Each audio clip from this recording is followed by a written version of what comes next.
ሰላም ጤና ይስጥልን በዓለም ዙሪያ ለምትገኙ የኢትዮ ቨርቴክስ ሚዲያ ተከታታዮች በሙሉ በዛሬው የዜናና የመረጃ ጊዜም ሰበር አስቸኳይ አንገብጋቢ አሁን መደመጥ ያለበት ከአሜሪካ ኢሚግሬሽንና ከኢትዮ አሜሪካ ፖለቲካ ጋር የተገናኙ ዜናዎችንና መረጃዎችን ይዤ መጥቻለሁ። አሜሪካ በህወሓት ጽንፈኛ አመራሮችና ቤተሰቦቻቸው ላይ በሙሉ የቪዛ ማዕቀብ ስትጥል በመላው ኢትዮጵያ ላይ የተጣለው የቪዛ እገዳ ሊነሳ እንደሚችል ፍንጭ ተገኘ። በጂ7 ስብሰባ ላይ የአሜሪካው ፕሬዝዳንት ዶናልድ ጄ ትራምፕ እኔ አለቃችሁ ነኝ ካሉ በኋላ አስቸጋሪው ግድብ ሲሉ የአባይ ግድብ ላይ ዛቱ። ዝርዝሩን ሰሙታላችሁ። የዩቲዩብ ቻናሉን ሰብስክራይብ አድርጋችሁ የደወል ምልክቷን በመጫን ብቻ የነዚህንና የሌሎችን ዜናዎችና መረጃዎች ዝርዝር በቀጥታ ከኢትዮ ቨርቴክስ መከታተል እንደምትችሉ ከወዲሁ እያሳወቅን አሁን ወደ ዝርዝር መረጃዎቹ አልፌያለሁ። በህወሓት ጽንፈኛ አመራሮችና ቤተሰቦቻቸው ላይ ሰሞኑን ስለተጣለው አዲስ የቪዛ ማዕቀብ እንዲሁም በመላው ኢትዮጵያ ላይ ተጥሎ ስለነበረው የቪዛ ማዕቀብ መነሳትን አስመልክቶ የቀረበውንና የተዘጋጀውን ዜናና መረጃ ከማቅረባችን በፊት የአሜሪካው ፕሬዝዳንት ዶናልድ ጄ ትራምፕ በጂ7 ስብሰባ ላይ በተለይ የአውሮፓ ሀገራቶች በብዛት በተገኙበት ከአፍሪካ ደግሞ ግብጽ በተገኘችበት ታላቅ ስብሰባ ላይ እኔ አለቃችሁ ነኝ አያም ዘ ቦስ ሲልም ከፍተኛ ድንጋጤንና ከፍተኛ ንቀትን፣ ብስጭትን፣ ቁጣን የፈጠረ ንግግር ተናግሯል። ከዚሁ ጋር ተያይዞ አስቸጋሪው ግድብ ሲልም ስለ አባይ ግድብ በይፋ በዝርዝር ብዙ ነገሮችን ተናገሩ። የአሜሪካው ፕሬዝዳንት ዶናልድ ጄ ትራምፕ በቀጥታ የፕሬዝዳንቱን ንግግር ኦሪጂናሉን ያልተቆረጠውን ትክክለኛውን ከራሱ አንደበት አድምጠን እንመለስ። ዝርዝሩን ትንታኔውንና ተጨማሪውን ዜና አጠናቅረናል። Hello. I'm the boss. How are you? Good, thank you.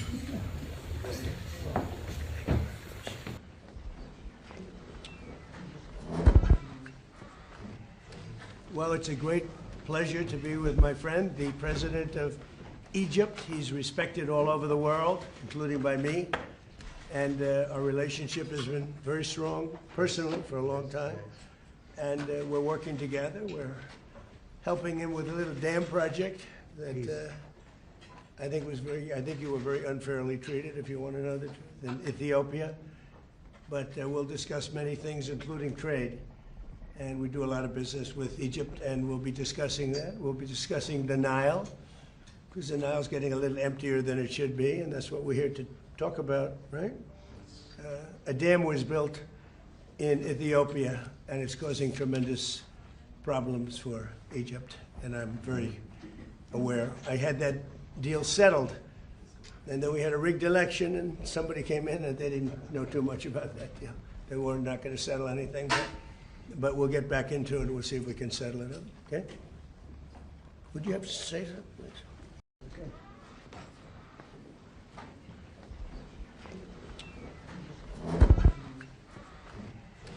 Well, it's a great pleasure to be with my friend, the president of Egypt. He's respected all over the world, including by me. And our relationship has been very strong, personally, for a long time. And we're working together. We're helping him with a little dam project that I think you were very unfairly treated, if you want to know the truth, in Ethiopia. But we'll discuss many things, including trade. And we do a lot of business with Egypt, and we'll be discussing that. We'll be discussing the Nile, because the Nile's getting a little emptier than it should be, and that's what we're here to talk about, right? A dam was built in Ethiopia, and it's causing tremendous problems for Egypt, and I'm very aware. I had that deal settled, and then we had a rigged election, and somebody came in, and they didn't know too much about that deal. They were not going to settle anything, but we'll get back into it, and we'll see if we can settle it up, okay? Would you have to say something, please? እንግዲህ ክቡራን አድማጭ ተመልካቾቻችን እንደሰማችሁት እንዳዳመጣችሁት ፕሬዝዳንት ዶናልድ ጄ ትራምፕ በጂ7 ስብሰባ ላይ የእንግሊዙ፣ የፈረንሳዩ፣ የጣሊያኗ ከአፍሪካ ደግሞ የግብጽ አሉ የተባሉ የጂ7 ሀገራት መንግስታት በተገኙበት አያም ዘ ቦስ እኔ አለቃችሁ ነኝ ሲሉ ተደምጠዋል። በዚህ ዙሪያ ዓለም አቀፉ ማህበረሰብ በሁኔታው ላይ ተበሳጭተዋል። በተለይ የጂ7 አባል ሀገራት ዜጎች በሁኔታው ላይ በጣም ነው የተበሳጩት። ፕሬዝዳንቱ በዚህ አላቆሙም። የግብፁን ፕሬዝዳንት አልሲሲን በቀጥታ ቁጭ ብለው ፊት ለፊት ተነጋግረዋል፣ አነጋግሮታል። የንግግራቸው የመጀመሪያው አጀንዳ ደግሞ እንደሰማችሁት እንዳዳመጣችሁት የአባይ ግድብ ነበር። ከጓደኛዬ ከግብፅ ፕሬዝዳንት ጋር መሆን ትልቅ ደስታ ነው። እሳቸው በኔ ጭምር በመላው ዓለም የተከበሩ ናቸው ይላል። ነገር ግን ግብፅ ወደ ኢትዮጵያ ሰርጋ በመግባት የኢትዮጵያ ጠንተ ጠላት ከሆኑ ከህወሓት አንጃ ቡድኖች ጋር እንኳን ሳይቀር አብራ ለመስራት ኢትዮጵያን ለማመስ ሁልጊዜም የማታርፍ ሀገር ናት። ይቺ ሀገር ናት በመላው ዓለም የተከበረች የተባለችው። በግላችንም ቢሆን በመካከላችን ያለው ግንኙነት ለረጅም ጊዜ በጣም ጠንካራ መልካምና አሪፍ ግንኙነት ሆኖ ቆይቷል። አሁንም አብረን እንሰራለን ነው የሚሉት የአሜሪካው ፕሬዝዳንት። እውነቱን ማወቅ ከፈለክ በኢትዮጵያ በጣም ኢፍትሃዊ በሆነ መንገድ የተስተናገዱበት በሚመስለኝ በዚያ የግድብ ፕሮጀክት ላይ እያገዝናቸው ነው ይላል ፕሬዝዳንቱ። ነገር ግን የንግድ ጉዳዮችን ጨምሮ በብዙ ነገሮች ላይ እንወያያለን። ከግብፅ ጋር ብዙ የንግድ ልውውጥ እናደርጋለን። ስለዚህ ጉዳይም እንወያያለን። ስለ አባይ ወንዝ እንወያያለን። ምክንያቱም አባይ መሆን ከሚገባው በላይ በጥቂቱ እየጎደለ ነው። ወደ ግብፅ የሚፈሰው ውሃ በጥቂቱ እየጎደለ ነው ብለዋል ፕሬዝዳንቱ። ከዚህ በፊት ከተናገሩት ትንሽ አንዳንድ ነገሮችን አስተካክለው ለመምጣት ሞክረዋል። እዚህ የመጣ ነው ስለዚህ ጉዳይ ለመነጋገር ነው፣ ልክ ነኝ አይደል ብሎ አልሲሲን ይጠይቀዋል። አልሲሲም አዎ ልክ ነህ የሚል በቦዲ ላንጉጅ በሚባለው በፋሻል ኤክስፕሬሽን በሚባለው ይነግረዋል። በኢትዮጵያ አንድ ግድብ ተገንብቷል። ይህም ለግብፅ ከፍተኛ ችግር እየፈጠረባት ነው። እኔም ይህንን በሚገባ አውቃለሁ። እኔ ያንን ስምምነት አሳክቸው ነበርም። ከዚያ ግን የተጭበረበረ ምርጫ ተካሄደና ሌላ ሰው መጣ። እዚህ ጋር የተጭበረበረ ምርጫ ተካሄደና ሌላ ሰው መጣ የሚሉት ፕሬዝዳንት ዶናልድ ጄ ትራምፕ በመጀመሪያው በተመረጡበት ተርማቸው ላይ 5 ዓመት አገልግለው በመሃል ጆ ባይደን መጥቶ ነበር። እሱን ነው እንግዲህ በመሃል የተጭበረበረ ምርጫ ነው የሚሉት ፕሬዝዳንቱ። እነሱ ደግሞ ስለዚያ ስምምነት ብዙም የሚያውቁት ነገር አልነበረም።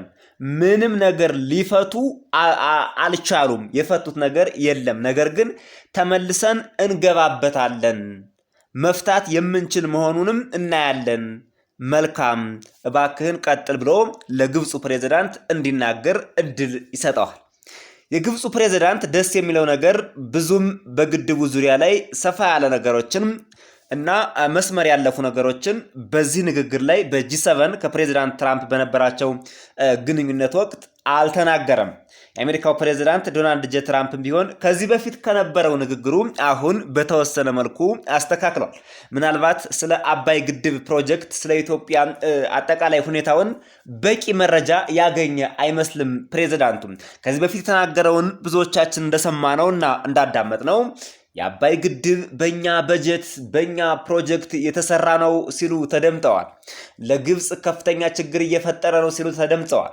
የአባይ ግድብ አባይ የሚባለው ወንዝ ጠቅላላ ግብፅ ውስጥ ተፈጥሮ ግብፅ ውስጥ የሚፈስ እንጂ ከኢትዮጵያ ተነስቶ ወደ ግብፅ የሚሄድ ወንዝ መሆኑንም ፕሬዝዳንቱ ምንም አይነት መረጃ አልነበራቸውም።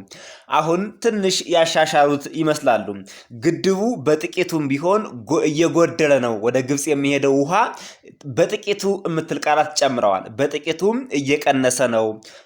ዝቅ ብለው ትንሽ ቆይተው ደግሞ ሲናገሩ በግብፅ ላይ ትልቅ ችግር እየፈጠረ ነው ብለዋል። እናም ይሄን እንፈታው እንደው ችግሩን አብረን እናያለን ያሉት እርግጠኛ እንኳን አይደሉም። እፈታዋለሁ ይሄን ችግር አስቆመዋለሁም አላሉ። እንፈታው እንደው እስኪ አብረን እናያለን ነው የሚሉት። ስለዚህ ያለቀ የሞተ ነገር ነው።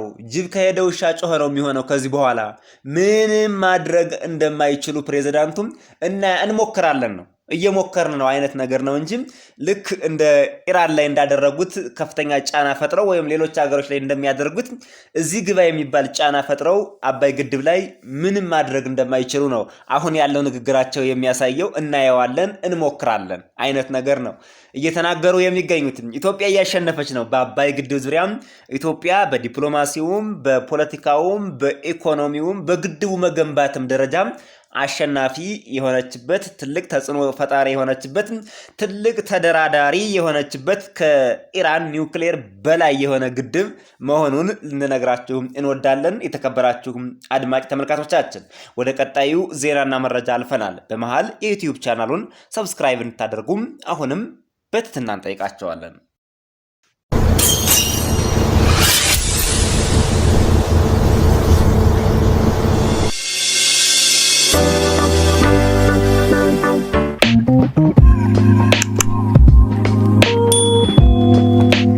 ወደ ቀጣዩና ወደ መጨረሻው ዜናና መረጃ ስናልፍ በተለይ ከአሜሪካ ኢሚግሬሽን እንዲሁም የቪዛ አሰጣጥ ጋር ተያይዞ ስለ ትውልደ ኢትዮጵያና ከኢትዮጵያውያን ጋር ተያይዞ የወጣውን ሰበር ዜናና መረጃ አስደምጣቸዋለሁ። አሜሪካ በህወሓት ጽንፈኛ አመራሮችና ቤተሰቦቻቸው ላይ በሙሉ የቪዛ ማዕቀብ ጣለች። ወደ አሜሪካን እንዳይገቡ የቪዛ ማዕቀብ ተጥሎባቸዋል። ነገር ግን በመላው ኢትዮጵያውያን ላይ ተጥሎ የነበረው የቪዛ እገዳም በቅርቡ ሊነሳ እንደሚችል ፍንጭ ተገኝቷል። ዝርዝሩን አብረን እንከታተለው። በህዝባዊ ወያኔ ሓርነት ትግራይ ጽንፈኛ በተባሉ አመራሮችና በኢትዮጵያ መንግስት መካከል እየተባባሰ የመጣው ውጥረት በሰሜን ኢትዮጵያ ዳግም ግጭት ሊቀሰቅስና የመላው ቀጠናውን ሰላምና ጸጥታ ሊያናጋ እንደሚችል የአሜሪካ የውጭ ጉዳይ ሚኒስቴር አስጠነቀቀ። የአሜሪካ ውጭ ጉዳይ ሚኒስቴር ማርኮ ሩቢዮ በኢሚግሬሽንና ዜግነት ህግ አንቀጽ 212 AC3 በተሰጣቸው ስልጣን መሰረት በትግራይ ክልል ያለውን ቀውስ ለመፍታት የሚደረጉ ጥረቶችን በሚያደናቅፉ ወይም እጃቸው ባለበት የህወሓት አመራሮችና የቅርብ የቤተሰብ አባሎቻቸው ላይ የቪዛ ገደብ መጣል መጀመሩን አስታውቋል። የአሜሪካ የውጭ ጉዳይ ሚኒስቴር ማርኮ ሩቢዮ ነው ይህን ማዕቀብ የጣለው። በአሜሪካ ውጭ ጉዳይ ሚኒስቴር ይፋ በተደረገው መግለጫ መሰረት በዚህ ዓመት መጀመሪያ ላይ በትግራይ የጸጥታ ኃይሎችና በኢትዮጵያ መከላከያ ሰራዊት መካከል ቀጥተኛ የተኩስ ልውውጥ ተከስቷል። ይህ ግጭት ከ600 ሺህ በላይ የሰው ህይወት ከቀጠፈውና ክልሉን ለከፋ ረሃብ ካጋለጠው የ2020-2022 የሰሜን ኢትዮጵያ ጦርነት ማክተም በኋላ በሁለቱ ኃይሎች መካከል የተደረገ የመጀመሪያው ቀጥተኛ የጦርነት ፊልሚያ መሆኑ ተገልጿል። ዳግም ጦርነት ይነሳል በሚል ስጋትም በሰሜን ኢትዮጵያ የሚገኙ በመቶ ሺዎች የሚቆጠሩ ሰላማዊ ሰዎች ከመኖሪያ ቀያቸው ተፈናቅለዋል። የአሜሪካ ውጭ ጉዳይ ሚኒስቴር ቃል አቀባይ ቶሚ ፒ ጎት በሰጡት መግለጫ ይህ የቪዛ ማዕቀብ ፖሊሲ በቀጥታ ትኩረት የሚያደርገው በትግራይ ክልል ያለውን ቀውስ በሰላማዊ መንገድ ለመፍታት የሚደረገውን ሂደት በሚያደናቅፉ ግለሰቦች ላይ መሆኑን አረጋግጧል። ይህ እንግዲህ በቀጥታ መቀመጫውን አዲስ አበባ ካደረገው የአሜሪካ ኤምባሲ የተሰጠ መግለጫ ነው። መቀመጫውን አዲስ አበባ ያደረገው የአሜሪካ ኤምባሲ መግለጫውን ሲሰጥ ደግሞ የአሜሪካ የውጭ ጉዳይ ሚኒስቴር ማርኮ ሩቢዮ የሰጠውን ውሳኔ ተንተርሶ ነው መግለጫውን የሰጠው። በመግለጫው ማክለው ዩናይትድ ስቴትስ በሰላምና በክብር መኖር ከሚፈልገው የትግራይ ህዝብን ጨምሮ ከመላው የኢትዮጵያ ህዝብ ጎን መቆሟን ትቀጥላለች ተብሏል። በቀጠናው ሰላምና መረጋጋትን አደጋ ላይ የሚጥሉ የህወሓት ባለስልጣናትና ሌሎች ግለሰቦችን ተጠያቂ ለማድረግ እንዲሁም ድርጊታቸውን ይፋ ለማውጣት አሜሪካ ያሉትን የዲፕሎማሲ መሳሪያዎች በሙሉ መጠቀሟን ትቀጥላለች ነው የተባለው። ይህ የአሜሪካ ውሳኔ በትግራይ ክልል በቅርቡ ከተከሰተው የውስጥ የፖለቲካ ፍጥጫና ውጥረት ማደግ ጋር ተያይዞ የመጣ ሲሆን ይፋ የተደረገው የቪዛ ማዕቀብን በክልሉ ሰላምን በማደናቀፍ ረገድ ተጠያቂ ለሆኑ አካላት ጠንካራ መልእክት የሚያስተላልፍ መሆኑን ተዘግቧል። ከዚሁ ከኢትዮ አሜሪካ ሪሌሽንሺፕ እና እንዲሁም ከኢትዮ አሜሪካ የቪዛ ሂደት ጋር ተያይዞ በመላው ትውልደ ኢትዮጵያ ላይ ልክ እንደ 75ቱ ሀገራት ማለት ነው ኢትዮጵያም ላይ የቪዛ ማዕቀብ መጣሉ ይታወቃል። በተለይ ደግሞ የኢሚግራንት ቪዛ ታይፕ ያ ማለት ወደ አሜሪካን ሀገር በግሪን ካርድ መሄድ ለሚፈልጉ በቤተሰብ በትዳር በሌሎችም እንዲሁም በስራም በዲቪ ሎተሪም ጨምሮ ማለት ነው ብቻ አሜሪካን ሀገር ሂደው ግሪን ካርድ ጠይቀው ቋሚ ኗሪ መሆን ለሚፈልጉ ትውልደ ኢትዮጵያውያን አሁን ላይ የቪዛ እገዳ ተጥሏል። ክልከላውም ሙሉ በሙሉ ተግባራዊ ሆኗል። ማንም ትውልደ ኢትዮጵያውያን ወደ አሜሪካን ሀገር ለግሪን ካርድ እንደ አዲስ ማመልከት አይችልም። ከዚህ በፊት ያሉትም ቢሆን ታግደዋል። ማመልከት አይችልም ስንልም ማመልከት ቢቻልም ማመልከቻዎችን ማስገባት ቢቻልም ቪዛ ተሰጥቶት ወደ አሜሪካን ሀገር ለግሪን ካርድ መሄድ የሚችል ትውልደ ኢትዮጵያውያን በአሁኑ ሰዓት የለም። ለሕክምና ባለሙያዎች ግን የተለየ ፍቃድ ተደርጓል። ከ75ቱ ሀገራት የቪዛ ክልከላ ኢትዮጵያን ጨምሮ ማለት ነው ከተደረገው አጠቃላይ የህዝብ የቪዛ ክልከላ ለሐኪሞች ግን ክልከላው ተነስቷል። ታዲያ በቅርቡ